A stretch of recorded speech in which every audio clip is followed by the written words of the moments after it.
Aita for putting up a giant inflatable T-Rex in my front yard after my HOA. Karen tried to fine me for my excessive garden gnomes. So, I, 34M, live in a pretty standard suburban neighborhood. We have an HOA, and for the most part, they're fine. They keep things looking decent, and the fees aren't outrageous. However, we have one particular board member, let's call her Karen, 50SF, who takes her role very seriously. Like patrolling the streets with a clipboard and binoculars seriously. I'm a bit of a whimsical person, and I love garden gnomes. Over the years, I've accumulated a collection of about 15 gnomes, all different sizes and poses, scattered throughout my flower beds. They're not huge, maybe 1 to 2 feet tall at most, and they're neatly arranged. My neighbors generally find them charming, and kids often stop to point them out.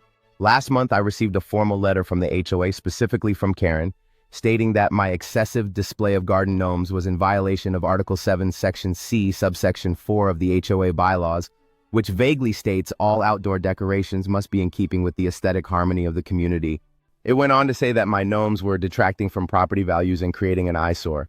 The letter demanded I remove at least half of them within 2 weeks or face a $50 fine, escalating daily. I was floored. Excessive eyesore? They're gnomes, not a junkyard. I tried to argue it at the next HOA meeting, but Karen just puffed up and declared it was for the good of the community. No one else on the board really backed her up, but they also didn't openly defy her. It was clear she was on a power trip.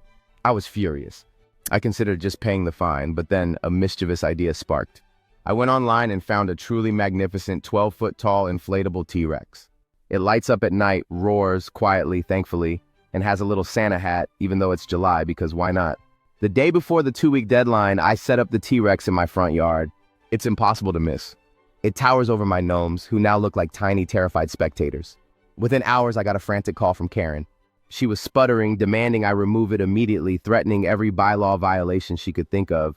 I calmly told her that unlike my gnomes, which she deemed excessive, the T-Rex is a single item. It's not excessive displays. It's one large inflatable dinosaur.